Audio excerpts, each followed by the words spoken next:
खालिक साहब, पार्टी के राष्ट्रीय उपाध्यक्ष AK वाजपेयी साहब, और साथ ही में हमारे बिहार प्रदेश के प्रदेश अध्यक्ष राजू तिवारी जी। हम लोगों ने माननीय लोकसभा अध्यक्ष ओम बिरला जी से हम लोगों ने मुलाकात की। इससे पूर्व में ही मैंने उन्हें एक पत्र लिखा था जिसमें मैंने उनके डिसीजन को रिव्यू करने का मैंने आग्रह किया था, और उसका मैंने आज उनसे व्यक्तिगत तौर पर मुलाकात करके उसके मैंने आधार तथ्य मैंने उनके सामने रखे कि क्यों उनको इस डिसीजन को रिव्यू करने की ज़रूरत है। जिस तरीके से उन्होंने पार्टी से निलंबित सांसदों को में से एक सांसद और मेरे चाचा आदरणीय पशुपति कुमार पारस जी को जिस तरीके से उन्होंने सदन में लोक जनशक्ति पार्टी का नेता उन्होंने स्वीकृत किया है, ये गैरकानूनी है, ये गलत है। ये हमारी पार्टी का संविधान इस बात की इजाज़त नहीं देता। हमारी पार्टी का संविधान, लोक जनशक्ति पार्टी का संविधान स्पष्ट रूप से इस बात को कहता है कि लोकसभा में हो, राज्यसभा में हो, विधानसभा में हो, विधान परिषद में हो,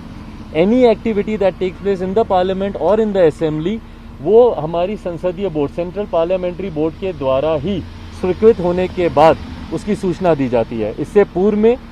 जब मैं भी नेता सदन बना था तो उस वक्त भी हमारे संसदीय बोर्ड के द्वारा ही ये हुआ था, और उस पत्र की प्रतिलिपि भी मैंने इनको दी थी कि हम लोगों ने पत्र के माध्यम से आपको सूचित किया था कि लोक जनशक्ति पार्टी के संसदीय बोर्ड की बैठक हुई है और इसमें चिराग पासवान को नेता हम लोगों ने चुना है। तो ये प्रक्रिया हमारी लोक जनशक्ति पार्टी के संविधान में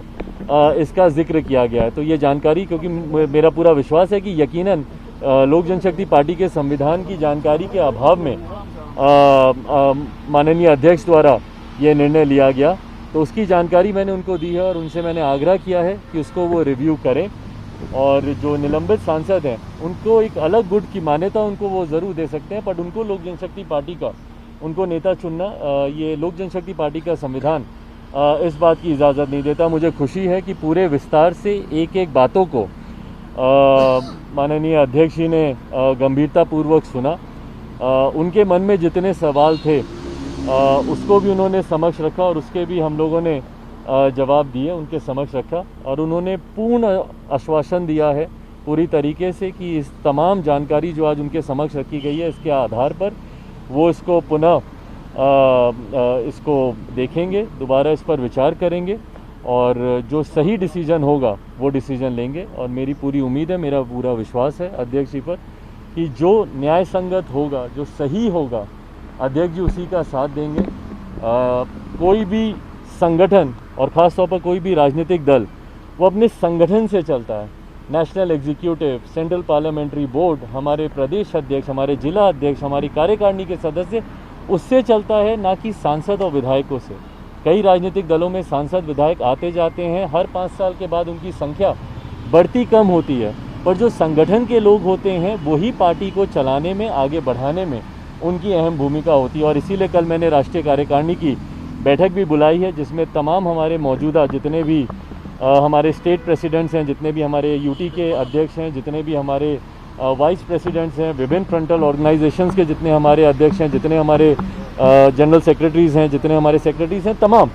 लोग उसमें मौजूद होंगे। और जो हमारी कार्यकारिणी है उसमें 90% लोग